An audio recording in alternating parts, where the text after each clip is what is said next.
Bonjour, bienvenue à Monowai. Départ à 13 038 km ce matin, il est 7h30, on a passé une très longue et très bonne nuit. Je me trouve présentement dans ce qui est le centre-ville de cette belle ville de Monowai qu'on va découvrir ensemble. C'est la seule ville des États-Unis avec un seul habitant. On va explorer, c'est parti, c'est assez incroyable. Cette ville est fascinante. Déjà la route pour arriver ici était assez incroyable puisqu'il n'y a rien, on est au milieu de nulle part, au milieu du Nebraska, dans la campagne. C'est comme un désert mais un désert vert, plein de champs. Mon hôtel, le seul hôtel que j'ai trouvé, il était à 1 heure d'ici. Donc j'ai fait 1 heure dans le brouillard pour arriver là. Et là je sors et à peine arrivé, je croise la seule habitante de la ville qui est arrivée de par là. C'est une grand-mère qui a plus de 90 ans et qui tient la taverne. Mon objectif c'était de manger ici puisque c'est la seule attraction du coin. Elle m'a dit que ça lui prendrait au moins 1 heure pour allumer le four. Il est 9h15, c'est censé ouvrir à 9h. Je vais pas manger avant 11h, c'est pas possible. Ceci dit, le lieu est fascinant. Je vous en dis un petit peu plus sur son histoire. Monowai est une petite ville située dans l'état du Nebraska, aux États-Unis. Le pic de population de Monowai a eu lieu dans les années 1930 lorsque la ville comptait environ 150 habitants. À cette époque, Monowai était une petite communauté agricole, comme beaucoup d'autres dans le Midwest des États-Unis, et au fil des années, la population a progressivement diminué à mesure que les habitants quittaient la ville pour chercher du travail ailleurs. Et c'est la fermeture de la ligne de chemin de fer qui donnera un coup fatal à la ville qui aujourd'hui ne compte plus qu'un seul habitant. Ici c'est la maison de la seule habitante de la ville, c'est une espèce de bungalow, un préfabriqué qui tient encore debout mais qui a l'air un peu vieux. Et toutes les autres maisons sont abandonnées. Là-haut là, il y a une maison aussi qui a l'air abandonnée. Les maisons sont toutes sur le point de s'effondrer. Vraiment, elles sont inclinées et j'ai l'impression que même si je pose ma main dessus, elles vont tomber. Elles sont à rien. Ouah, c'est de la boue, putain, par terre. Ouah, mais la maison, elle s'est écroulée en fait déjà. Il n'y a que la façade qui tient encore. Les étagères et tout qui ont plié sous le poids du toit. Je suis assez aventureux, mais je vais pas trop rentrer dans ce genre de bâtiment parce que j'ai un voyage à continuer. Et puis il n'y a pas grand chose à voir non plus. Night Halls. Neat Halls, je sais pas comment on dit. Voilà un petit peu de vie. Monowai, comme toute ville qui se respecte, a évidemment une église. Enfin, c'est ce que je pensais, parce que tout le monde dit qu'il y a une église ici. Mais en regardant de plus près, c'est plus un silo pour les agriculteurs, un vieux silo abandonné. Ou alors c'est un bâtiment qui faisait les deux, on sait pas trop. On va essayer d'emprunter ce petit chemin là.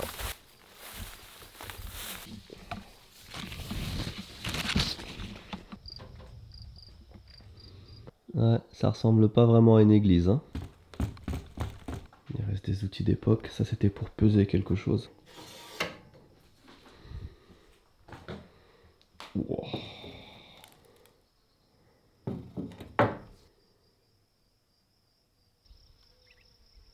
Oh, des ruches, des abeilles. Je suis en train de m'aventurer dans ce qui était le ancien Monowai, les quelques maisons qui restent debout, enfin presque. Et j'arrive là, il y a plein de caisses et j'entends comme un bourdonnement. Et en fait, ce sont des ruches.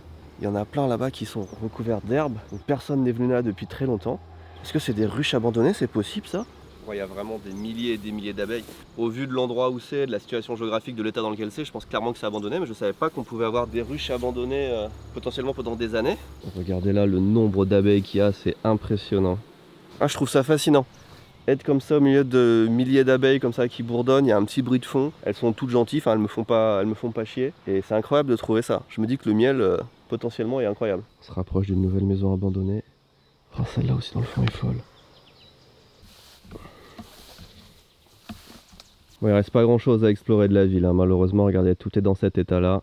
C'est ça le problème des maisons en bois. Dès que c'est abandonné, au bout de quelques années, ça tombe par terre. Surtout que là, il y a beaucoup de végétation, c'est très humide. Merde, attendez, j'avais une boisson à la main, je l'ai posée par terre.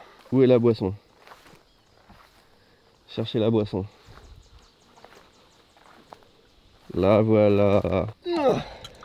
Regardez. Cette vidéo, les enfants, est sponsorisée par Oli. Oli, ce sont des boissons qui nous viennent tout droit d'Allemagne. Ils ont 3 gammes de boissons, la gamme énergisante, la gamme iced tea et la gamme hydratation. Personnellement, c'est celle que je préfère, surtout en été quand il fait bien chaud, quand on fait du sport. Tout ce qu'on transpire, le sel, etc., on le récupère comme ça.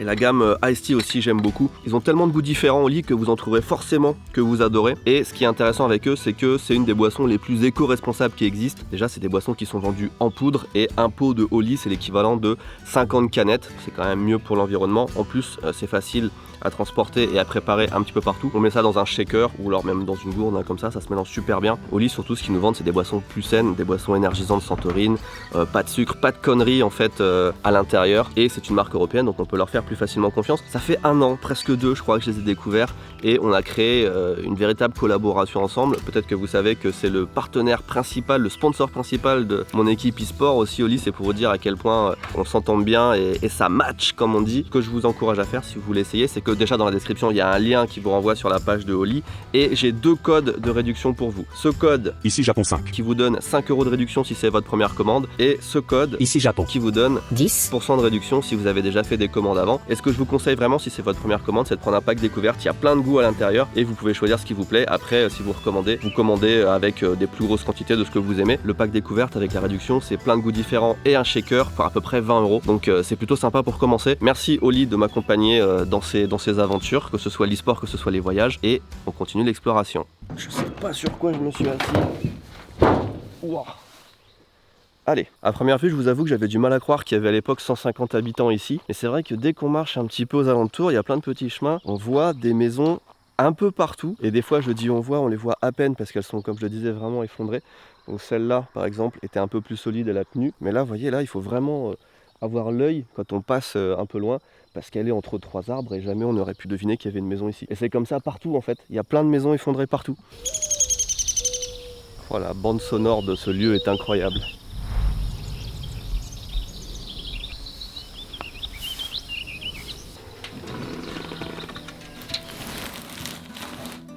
Date de quand ce journal là?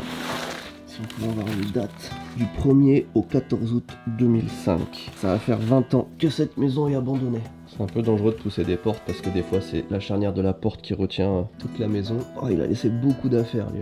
Ça typiquement je pense que c'est la maison de quelqu'un qui est décédé parce que c'est pas quelqu'un qui a déménagé, il y a vraiment toutes les affaires qui sont restées à l'intérieur. Il existe plusieurs villages avec un seul habitant aux États-Unis, mais Monowai est le seul à être reconnu officiellement comme tel. D'un point de vue administratif, une erreur a doublé la population de Monowai lors du recensement de 2020 en ajoutant un habitant fictif pour des raisons de protection des données, mais en réalité, une seule personne habite bien ici. Selon les définitions légales, dans de nombreux États américains, une ville ou une municipalité est définie par son incorporation et non par sa population. Ça signifie que tant que Monowai maintient son statut incorporé, elle remplit ses obligations légales et reste officiellement une ville. Ce statut juridique permet à la communauté de se gouverner de manière autonome à travers des institutions locales comme un conseil municipal, un maire et des services municipaux.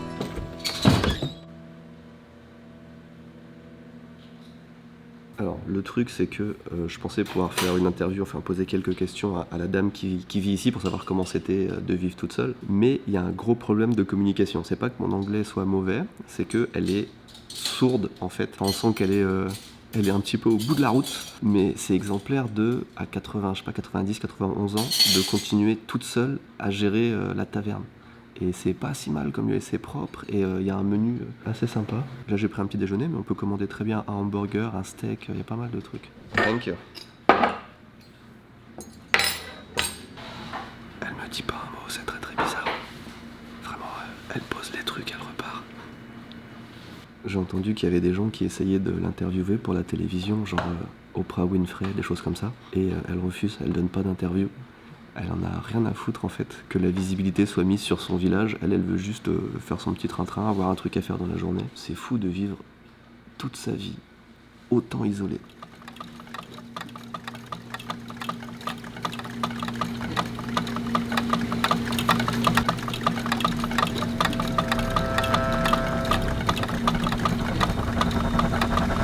J'attends depuis un quart d'heure mon petit déjeuner. Elle est non seulement pas rapide, mais en plus elle fait d'autres trucs en même temps. Je sais pas, elle est en train de lire un truc là, du coup ça avance pas. Je pense que c'est vraiment le rythme, alors déjà peut-être du Nebraska, mais c'est le rythme de Monowai. Faut que je m'y fasse. Après c'est bien de prendre son temps et tout. En vrai j'ai l'impression que c'était vraiment une église, sauf qu'elle a été transformée en fait. Qu'est-ce que c'est que ça? Ils ont leur propre Coca-Cola? Non, ça doit être un cadeau. J'ose vraiment pas parler fort, l'ambiance est tellement bizarre. En 2010, il y avait déjà plus qu'une seule personne. J'ai rien à faire parce qu'évidemment, il n'y a même pas internet. Ubigui, pas Ubigui, c'est pas la question, il y a juste pas d'antenne en fait. Et j'avais noté quelques petites infos sur la ville à vous partager, mais malheureusement tout est dans le cloud. Mais comme il n'y a pas de cloud. Oh, quel enfer! En tout cas, ce qui est bien, c'est qu'il y a plein de trucs sur les murs, il y a plein de trucs à regarder. Là par exemple, cette taverne, elle est ouverte depuis le 24 juin 1971. La bière la plus fraîche de la ville. Là, tu m'étonnes, c'est la seule. C'est la blague.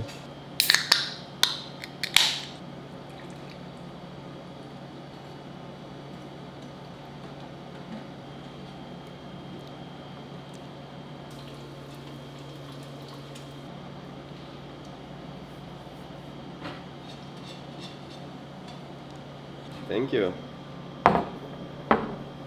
Thank you so much. Elle m'a dit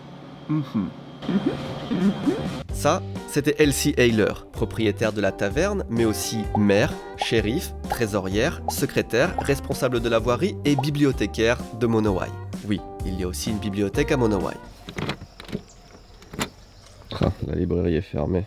Elsie a vécu ici toute sa vie et ça fait maintenant 20 ans qu'elle habite seule dans le village depuis la mort de son mari en 2004. Elle gère quasiment tout toute seule et à chaque élection municipale, elle se réélit symboliquement comme maire en affichant des posters de campagne et en votant pour elle-même. Et elle s'auto-délivre également toutes les licences nécessaires pour gérer son bar. Elle perçoit environ 500 $ de taxes qu'elle utilise pour maintenir les 3 lampadaires de la ville allumés et pour assurer l'approvisionnement en eau, mais son quotidien consiste essentiellement à cuisiner pour les quelques passants. Eh bien, bon appétit.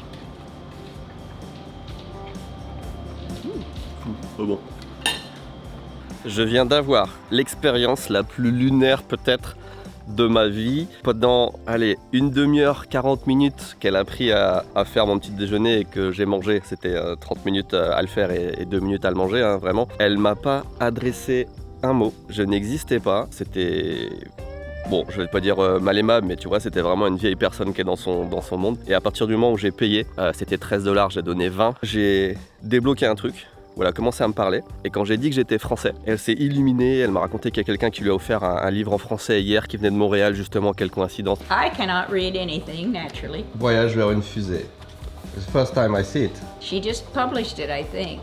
Et on a parlé. Donc elle va avoir 91 ans. In October, I'll be 91. I'm 90 now.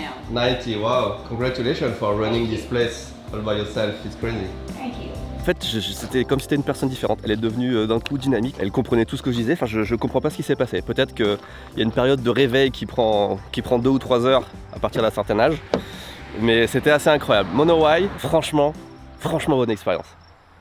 C'est trop bizarre. C'est vraiment spécial le Nebraska. Hein. Je suis vraiment en train de rouler au milieu de nulle part. La moitié des bâtiments que je vois sont abandonnés. Il n'y a pas internet. Si je croise un truc, c'est un tracteur, mais c'est une fois tous les 10 km. C'est vraiment le genre d'endroit qui t'incite à réfléchir parce que tu peux pas faire d'autre. Tu philosophes, tu penses à la vie. Par exemple, là, quand je me suis arrêté à Monowai et que je suis reparti, j'ai une mouche qui est rentrée dans ma voiture. Elle m'a fait chier pendant peut-être 20 bornes à me tourner autour des jambes là. Donc je me suis arrêté et j'ai ouvert toutes les portes pour la faire sortir, j'ai réussi. Mais là, j'en suis à me poser la question de qu'est-ce qu'elle devient, la mouche. Parce que je l'ai emmenée 20 km plus loin de là où elle était. Est-ce qu'elle avait une famille, un travail, un truc comme ça, j'en sais rien, mais elle se retrouve à 20 bornes de là où elle était, qu'est-ce qu'elle fait? Elle sait revenir à son point de départ, elle fait sa vie là où elle est. Comment ça marche une mouche? Elle s'en fout? C'est solitaire une mouche? Il y a des clans de mouches? On sait rien sur les mouches en fait. C'est déjà le 5e jour de notre traversée des États-Unis et si vous prenez le train en route, apprenez que je me suis lancé le défi de traverser tout le pays depuis son point le plus à l'est jusqu'à son point le plus à l'ouest, séparé de presque 7000 km. Et chaque jour, en plus de conduire presque une dizaine d'heures, je filme une vidéo qui documente tous les meilleurs moments de la journée. On a déjà vu plein de choses incroyables comme la ville de Salem, l'université de Yale, juste après Prout School. On a aussi visité la ville abandonnée de Gary, un truck stop géant et plein d'autres choses sont encore à venir. Mais d'abord, j'ai 2 galères à régler. Problème numéro 1, ma carte bancaire principale a été bloquée. Et problème numéro 2, ma voiture a besoin d'une vidange très rapidement. Je viens de m'arrêter à Spencer, j'ai pas roulé beaucoup, mais c'est la première... comment on appelle ça? C'est un village. Regardez, il y a un motel. Rien, et une banque. C'est le Butte State Bank. J'ai jamais vu une banque avec un logo de buffle. Bon, toujours est-il que cette banque a un ATM qui est ouvert 24 heures sur 24. Comment ça, pas de fond? Oh, c'est chaud là, je suis toujours dans cette galère où j'ai qu'une seule carte de crédit, une Visa. Normalement j'ai une American Express aussi, mais elle a été bloquée au Japon parce qu'apparemment je l'utilise trop. Et la Visa elle passe pas tout le temps et des fois on peut payer que par cash. Typiquement Monowai c'était du cash ou rien. Et j'ai presque plus de cash. Et je peux pas retirer avec ma carte japonaise aux ATM. Ah ça devient complicado là. Il reste encore 3-4 jours, il va falloir être stratégique sur l'argent. Il y a un cimetière, est-ce qu'on y va ou est-ce qu'on en fait un autre plus tard? Bon je vous le montre, comme ça si on n'a pas le temps d'en faire un autre, ce sera le cimetière de la journée. Il a pas l'air incroyable. Je devrais pas perdre autant de temps parce qu'aujourd'hui la route est vraiment très longue. Mais j'ai trouvé sur la route un Dollar General. C'est pas le premier que je vois depuis le début du trip. Il me semble que j'ai vu une polémique au sujet de cette enseigne qui s'installe un peu partout dans les zones rurales, là où les gens ont pas beaucoup d'argent parce que c'est vraiment pas cher. Mais d'après ce que j'ai compris, t'as genre un seul employé qui gère tout le magasin. Genre qui gère la réserve, qui fait la caisse, qui fait la compta, qui fait tout. Et du coup quand t'arrives à l'intérieur, qu'il y a beaucoup de clients, tu fais la queue, il y a des cartons partout, c'est un peu le bordel. Les produits sont parfois périmés, les produits frais sont rangés partout dans le couloir au lieu d'être dans les vitrines. Juste par curiosité, je perds pas trop de temps mais j'ai vraiment envie de voir. C'est marrant, mais à ce moment précis, j'ai cliqué par inadvertance sur le bouton ralenti de l'iPhone. Désolé. Le truc avec Dollar General, c'est que cette chaîne de magasins a une réputation exécrable. Pour réduire les coûts, il y a très peu d'employés dans les magasins, parfois même un seul, qui doit donc s'occuper de tout. L'entretien, la mise en rayon, l'état des stocks, en plus de tenir la caisse, etc. Beaucoup de clients se plaignent de la sécurité, car les allées sont encombrées, de l'hygiène, car les produits frais sont laissés en carton. On a même déjà vu des clients mettre eux-mêmes les produits frais en rayon, car on le rappelle, ce sont eux qui les consomment, et il n'y a souvent pas d'alternative à cette enseigne en campagne. Et ça, dites-vous que c'est juste une toute petite partie du problème des dollar stores aux États-Unis. On en reparlera peut-être en détail dans une prochaine vidéo. En tout cas, dans celui-ci, rien à signaler. Non, c'est bien, c'est propre, c'est bien rangé, c'est stylé. Bon, alors là, pour que vous sachiez, c'est un petit peu l'aventure. Étant donné qu'on n'a pas internet, j'ai pas de GPS, donc j'ai quand même Google Maps qui est ouvert. Je peux voir où est la route plus ou moins, mais j'ai pas de trajet qui s'affiche. Là, j'avais le choix entre droite et gauche. Ça m'a l'air d'être à peu près les mêmes distances, mais à tout moment, je perds 10-15 minutes à chaque fois que je prends un mauvais tournant. C'est comme un sneaker sauf qu'il n'y a pas les noisettes quoi. Moi mais qu'un sneaker du coup. Je sais que je vais dans la bonne direction, mais potentiellement on perd vachement de temps et ça c'est un peu inquiétant. Ah c'est tellement américain. La machine qui ficelle les ballots de paille, elle les ficelle dans les couleurs du drapeau américain. Oh là là, les États-Unis d'Amérique, trop fier. Les gars, je crois que je viens de comprendre quelque chose. Je regardais l'heure dans la voiture, je vois qu'il est 10h45. Et je me dis merde, c'est bizarre qu'il soit 10h45 parce que ça fait plus d'une heure que je roule. C'est à peu près l'heure à laquelle je suis parti de Monowai. Et mon téléphone effectivement m'affiche 11h45, 11h46 maintenant. Et là ça vient de me frapper qu'en fait on a dû changer de fuseau horaire. J'ai tellement pas l'habitude de changer de fuseau horaire dans le même pays et j'ai tellement pas internet que mon téléphone il s'est pas mis à jour depuis hier. Je pensais que j'arrivais en fait à 9h à Monowai et je suis arrivé à 8h et c'est pour ça que la petite grand-mère elle m'a dit non ça va me prendre 1 heure de setup la cuisine etc. Et moi je me suis dit putain mais pourtant elle ouvre à 9h, c'est qu'en fait il était 8h du mat. Désolé mamie. Et moi ça m'arrange parce que je gagne 1 heure sur mon emploi du temps techniquement. Je me suis arrêté au milieu de nulle part juste pour vous dire ça. Il y a vraiment rien et je ne sais pas pourquoi. Quelqu'un a construit ça et c'est à louer. Et pour votre information, je suis plus dans le Nebraska, je suis dans le Dakota du Sud. Je me rappelle plus si j'étais censé passer par là ou pas. C'est pas grave, vive le Dakota du Sud. Ah non, Wall Drug. Quoi? Je suis sur la bonne route. Mais c'est le destin qui m'envoie. Attends, faut que je vous montre ça. Demi-tour. La coïncidence est juste folle. Le prochain endroit où on va aller, c'est Wall Drug. Mais il est à, je sais pas, plus de 300 km. Il y a encore plus de 3 heures de route pour y arriver. Et juste au moment où je me demande si je suis sur la bonne route, je vois un panneau. Et justement, c'est marrant parce que cet endroit, il est connu pour avoir mis des panneaux super loin, plusieurs centaines de kilomètres avant d'y arriver. C'est peut-être le premier, le plus loin, et je le vois juste là comme ça. Trop bien. C'est premier degré trop bien parce que je me rappelais même plus où on allait. Allez, c'est reparti. Je viens de retrouver internet. Je suis à 3h09 de la destination. Plus de 300 bornes encore. Ouais, bah Saint-Charles, les gars, je viens de me faire un coup de flip. J'ai vu ça de loin. Et c'est exactement le bâtiment qu'il y a à Monowi. Je pensais que j'avais roulé 2 heures et que j'arrivais au même endroit. Ce qui serait totalement plausible me connaissant.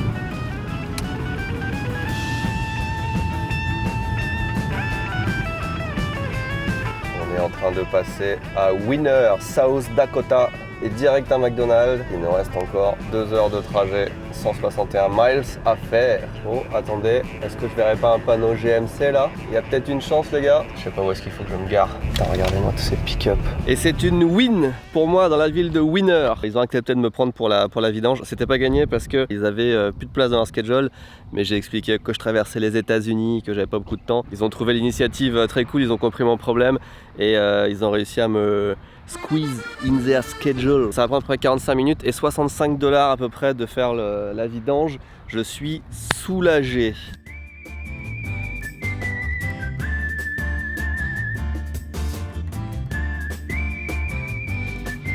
Elle devrait être prête bientôt, j'ai vu qu'elle était partie au garage. Et cette petite pause fait du bien parce que j'avais pas regardé mes messages depuis longtemps. Et sur WhatsApp, waouh, j'ai rarement eu autant de messages en attente. Alors qu'en plus tout le monde sait que je suis en road trip et que j'ai que des trucs importants. Le business avance, que voulez-vous. Ok, back in business, vie de l'huile 100% restante. On va ranger la petite facture de 75 $ ici.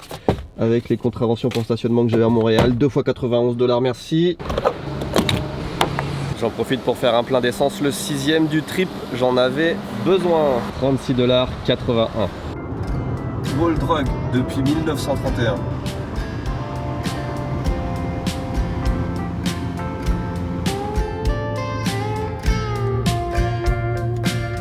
On vient d'arriver à Wall Drug Store. J'ai bien suivi tous les panneaux, j'en ai vu des dizaines et laissez-moi vous dire que ce sont des génies. J'ai lu qu'il y avait des panneaux jusqu'à plus de 1000 km sur la route et chaque panneau, c'est là que c'est du génie, il te donne un élément différent du magasin. Je sais tout ce qu'il y a à l'intérieur. Je sais qu'il y a du café à 5 cents. Je sais qu'il y a des bottes à vendre. Je sais qu'ils font des tartes maison, des donuts maison. Je connais tout. Mais le coup de génie, c'est même pas ça. Parce que quand ils ont ouvert en 1931, ils étaient un petit peu loin de tout. Et la femme du patron a eu une idée. C'était d'offrir de l'eau glacée à tous les gens qui s'arrêtaient ici. Figurez-vous qu'en 1931, les glaçons, il n'y en avait pas forcément partout, hein, les congélateurs, c'était pas comme maintenant, et les gens qui venaient ici, ils n'arrivaient pas en Tesla, ils arrivaient avec des voitures, il n'y avait pas l'air conditionné dedans. Et je peux vous dire qu'il fait tellement chaud. Là, il va être 5 heures, il fait 41 degrés. Quand le vent souffle, il te brûle la peau. Je me suis égaré. Allez, on va rentrer. Bring your camera. Amenez votre caméra, ils ont tout compris. Hein. Bon, c'est grand, ça fait 7000 m². On va commencer par l'entrée numéro 1, qui est juste devant moi. Oh, waouh. Wow. Je crois que c'était une vraie personne. Il y a tellement de monde. Oh, les États-Unis d'Amérique. C'est fou, c'est tellement grand. Petit truc intéressant, c'est qu'il y a plein de magasins différents. Il y a des magasins de souvenirs, des magasins de bijoux, il y a plein de trucs. Tous les magasins sont gérés par Wall Drug. D'ailleurs, pourquoi ça s'appelle Wall Drug? C'est parce que dans la ville de Wall, et Drug pour drugstore, Wall Drug. Et c'est incroyable, ils gèrent des dizaines de magasins et restaurants. Alors je fais juste un tour vite fait, puis après on s'arrête sur certains trucs. Il y a plein de détails partout, regardez les murs. Oh, c'est trop bien. Chapelle. Je savais qu'il y avait une chapelle parce que je l'ai vu sur les panneaux. On est là. On est parti d'ici. On a fait tac tac tac tac tac tac. Et là on est là. Oh, il y a plein de photos historiques et tout. Putain, c'est trop bien. Ils ont fait un musée à l'intérieur. Là on a un magasin de jouets pour les enfants. Turn Art Gallery Café. Qu'est-ce que c'est que ça? Made in South Dakota.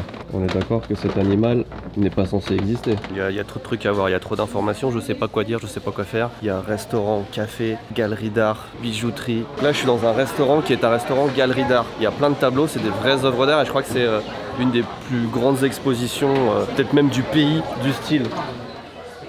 Après faut aimer hein, les œuvres d'art mais... Il y a des odeurs en plus de bouffe, d'encens, de trucs. Ah, c'est les donuts qui sentent tellement bon. C'était ça, merde. Ça va être gros ça. Oh, et les tartes maison, elles sont là, les tartes maison. Le café à 5 centimes, il existe vraiment. Elles sont là les tartes. Faut que j'en teste une. Hein. On va goûter la tarte aux cerises et le donut au chocolat. Putain, il y a trop d'informations qui circulent dans ce lieu, c'est incroyable. Oh non, d'abord. Voilà. Ice cold water. Elle est vraiment très fraîche. L'endroit tient vraiment ses promesses. Alors, la fameuse tarte aux cerises maison. Putain, cet endroit est exceptionnel. Ils ont tout compris, c'est des génies du marketing. Je pense que c'est aussi le pire attrape-touriste qui puisse exister. Mais j'adore me faire attraper comme ça. Ne pas sortir cette phrase du contexte. Ouais, c'est pas mal, hein. Un peu trop de cannelle à mon goût parce que je suis pas fan de cannelle. Mais si vous aimez la cannelle, vous allez adorer. On voit que j'avais faim. Un petit coup de donut là. C'était vraiment la pause qu'il fallait sur le voyage en plus là. J'ai beaucoup roulé. Non, pas tant que ça. C'est pas si gras, c'est pas si sucré, c'est pas mal. Ah, c'est bien, ça fait vraiment donuts maison. Putain, ils ont tout compris.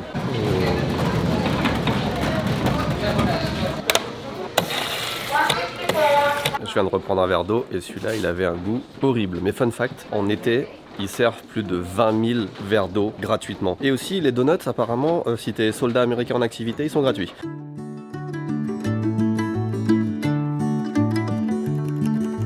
Martha came from off the farm, ran right up, jumped in my arms. I said, you're coming home with me today. Martha, you're Le jeu existe vraiment? angel sent down to this world. I love you more than words could ever say. Oh, mais c'est quoi cette galerie photo là? Qui sont ces gens? Oh, il y a vraiment trop de détails, il y a des trucs à regarder partout, on pourrait y passer une journée. Je trouve ça trop intéressant, même des vieilles photos de gens que je ne connais absolument pas. J'ai envie de savoir qui c'est, de connaître leur vie, j'ai envie de lire les articles de journal. C'est fascinant, regardez ce vieux téléphone, incroyable, c'est que des trucs d'origine en plus, j'ai l'impression qu'ils ont. C'est pas de reconstitution, c'est trop bien. Comment ils ont fait pour avoir autant de choses au même endroit? Bah c'est parce qu'ils ont commencé en 1931, la chapelle. Apparemment ils font un service à la chapelle tous les dimanches. Putain, j'avais pas vu, il y a un ours et un bison au-dessus de la porte avec un loup blanc. C'est des vrais animaux ça? Mais il y a encore un truc derrière. J'étais là, je me retrouve là. Oh mais qu'est-ce qui se passe? Qu'est-ce qui se passe? Art Gallery, Historical Photo. C'est un vrai bison ça? C'est une catastrophe, ça n'en finit pas. Je voulais partir et j'ai vu qu'il y avait un deuxième bâtiment. Pareil avec des restaurants, avec des ours empaillés. Plein de trucs au mur. Franchement, regardez-moi ça. Qu'est-ce que c'est que ce magasin? Oh regardez, on peut s'amuser à chercher de l'or. Pourquoi ils ont fait ça? C'est quoi le rapport? Bon allez, il faut que je parte de cette destination de fou. Putain, qu'est-ce qu'il fait chaud dès qu'on est dehors. Il est 5h30 et il fait toujours 41 degrés. Ça ne baisse jamais. Bon, je viens d'arriver à un endroit, il y a beaucoup de vent. Je sais pas si vous allez bien m'entendre, mais il faut que je vous montre quelque chose. Vous vous rappelez, comme depuis le début, quand on est dans le Dakota du Sud, je vous dis, c'est que des champs, c'est de la ligne droite, il y a rien de spécial, des fermes, etc. Je vais me retourner dans 2 secondes. Préparez-vous psychologiquement. 1, 2. Il se trouve que juste à côté de Wall Drug, il y a un parc national énorme qui s'appelle Badlands. Alors au début je savais pas pourquoi ils appelaient ça Badlands. Maintenant que je suis là et que je sens la température qu'il fait dehors, je me dis que effectivement si tu te balades là-dedans en 1600, 1500, que t'es un peu perdu, que t'as pas d'eau, que tu dois escalader tout ça, it's bad. On peut le dire, c'est incroyable. Alors là je viens de payer 30 $, c'est un peu cher, mais je peux techniquement rester 7 jours dans le parc. J'aurais pu venir avec une caravane, machin, bah c'est ce qu'ils font eux là par exemple. Tu peux faire du camping, tu peux rester là et tu peux brûler hein, finalement. Sans surprise, c'est magnifique partout. Ils ont mis des petits plots ici en bois. Je pense qu'il y a eu beaucoup d'accidents dus à des selfies parce que là c'est pas une grosse pente, mais la plupart des endroits c'est à pic de fou et je pense tu glisses un peu et c'est fini, tu rebondis 3 fois, t'es mort 300 mètres plus bas. Ah, le vent est tellement chaud et pourtant je suis sûr que ça se rafraîchit vu qu'il est 6h. 40 degrés, bon bah je suis content de voir que ça se rafraîchit hein, finalement. Ah mais attends, il y a un chemin de randonnée là, on peut descendre. Ah bon, on va faire ça, c'est extrêmement glissant, totalement dangereux, mais très marrant. Oh, on arrive à un endroit, oh c'est fou. Aïe aïe aïe aïe aïe. Oh, c'est trop bien. Là les casse-cou peuvent peut-être essayer de descendre et de nourrir, mais je vais pas le faire. Regardez, j'ai mon ombre là-bas, c'est moi. Le sol c'est une espèce de terre sèche. J'ai l'impression que je peux creuser pas mal. Et regardez, j'ai même pas rien qui colle à mes doigts tellement c'est sec et sableux. Là ça c'est le truc parfait pour glisser et tomber à ta mort. Là. Ça me fait penser un peu au Grand Canyon dans l'esprit, alors que c'est pas du tout au même endroit. J'adore la voiture, vous voyez ce que ça permet de faire? En une semaine, on peut voir plus de choses que nos ancêtres il y a 100, 200 ans qui n'avaient pas de voiture. C'est fou comment on peut découvrir le monde à une vitesse incroyable. Et comme on le voit, il y a des trucs à découvrir partout. Je veux dire, c'est partout. J'ai envie de rester, mais en même temps, j'ai pas beaucoup de temps. On y va. Je suis en train de me dire un truc, mais... les cowboys, putain qu'est-ce qu'il devait avoir chaud en été. Que moi déjà je suis en shirt t-shirt, collection Spy Family disponible dès maintenant sur Tous Imparfait, c'est les nouvelles coupes hein, pour le t-shirt. Mais eux, ils étaient en jean, avec des trucs en cuir en plus au-dessus pour se protéger de la friction des chevaux là, et des bottes, des grosses bottes en cuir bien épaisses sa mère là. Alors oui ils avaient le petit chapeau qui faisait de l'ombre, Mais avec la chemise, la surchemise et tout, là, en plein soleil tous les jours, comment il faisait? En plus, il se baladait pas avec 50 litres d'eau, quoi. Et même avec plein d'eau, enfin, je veux dire, c'est insupportable. Et pourtant, dites-vous que moi, je supporte bien la chaleur quand je suis dans une voiture climatisée.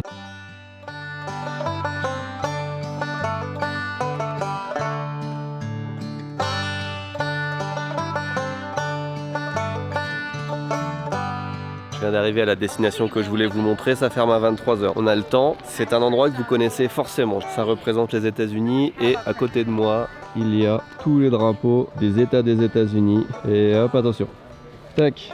Le Mont Rushmore du bon vieux tourisme 1.0. En vrai, c'est connu, mais c'est tellement éloigné qu'il n'y a pas tant de gens qui y vont. Bon, en fait, c'est bien des touristes, mais je pense pas qu'il y ait tant de gens qui y vont quand même. C'est pas l'équivalent de la Tour Eiffel ou un truc comme ça. C'est trop reculé et c'est un peu stylé quand même, hein. Alors malheureusement, on a le soleil qui se couche pile derrière, donc c'est la pire heure pour filmer, mais ça reste quand même sympa. Donc le Mont Rushmore avec 4 des présidents les plus emblématiques des États-Unis, Washington, Lincoln. Je pense qu'il y en a un des deux, je vais dire celui avec la moustache, c'est Roosevelt. Et puis l'autre, il y en a toujours un qu'on connaît pas, donc ça doit être celui-là. Ah, puis il y a un amphithéâtre, mais qu'est-ce qui se passe en bas là? Ah, je pense qu'ils font des interventions, des trucs comme ça. Et si vous regardez bien, vous voyez encore tous les petits cailloux là qu'ils ont dynamité, qu'ils ont creusé, qu'ils ont tapé pour faire les têtes. Du coup, petit conseil, si vous aussi vous voulez voyager dans le Dakota du Sud et découvrir cet endroit, venez le matin, parce que là c'est vraiment la pire heure, j'ai le soleil pleine face. Venez pas à 8h10. D'ailleurs, petit point météo, il fait 33 maintenant. Je vais pas dire qu'il fait frais, mais c'est mieux que tout à l'heure.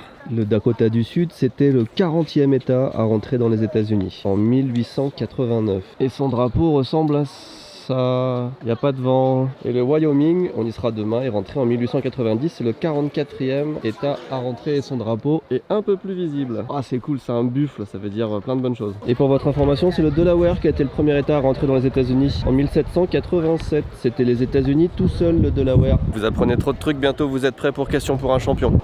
Il n'y a que des trucs kitsch comme des mugs et des chaussettes en souvenir. Du coup, ma mission, ça va être de prendre le souvenir le plus moche. Regardez ça. Tout à l'heure, à Wall Drug, c'était 3,99$. 16,99$. Hop, on vient de faire x5, x4 sur le prix. Pourquoi ça leur ressemble pas du tout? C'est une rêve que j'ai pas ou c'est raté ou c'est quand ils étaient jeunes? C'est quoi? Celui-là, il est vraiment dégueulasse aussi, mais on dirait que c'est un concours du truc le plus dégueulasse. Alors, quel est le souvenir qu'on va rapporter de cet endroit? Eh bien, écoutez... Tout était excessivement moche, pas très surprenant pour un endroit super touristique aux États-Unis, mais quand même surprenant étant donné que c'est les présidents. Il n'y en a pas un qui ressemble à sa tête sur les statues, sur les mugs, sur les trucs, c'est d'un risible fou. Ils ont vraiment fait les trucs les plus cheap, sans aucune considération. Oh putain, mais le vent, c'est pas possible. Il n'y a pas un pet de vent, j'allume la caméra, le vent se lève. Mon petit souvenir est en 2 parties qui s'emboîtent comme ceci. Tada! Ah, je trouve ça tellement kitsch déjà à la base, mais en plus, mais regardez ce qu'ils l'ont fait à Washington. Ah oui, le troisième c'est... Merde, j'ai vu son nom, je me rappelle plus. Washington, Lincoln, Roosevelt. Cet élément de décoration qui va très bien aller dans le décor de mon bureau m'a coûté 9,99$. Et figurez-vous que c'était le dernier, donc c'est quelque chose qui a beaucoup de succès. J'imagine que celui-là il est resté parce qu'il a un peu morflé, là il y a un gros star ici. Il manque un peu de peinture là sur le haut. On s'en fout, c'est derrière et puis ça rajoute encore un petit peu de cachet. Mont Rushmore, je lis Mont Bushmore en plus vu comme c'est écrit. Aïe aïe aïe, il n'y a rien qui va. J'adore ça, avec le petit bouc là du Dakota du Sud. Allez, moi je me redirige vers l'ouest à la recherche d'un hôtel. Et il nous reste encore 2 jours dans ce road trip pour atteindre le Far West des États-Unis. On n'y est pas encore. 7e plein du trip si je me trompe pas. Voilà.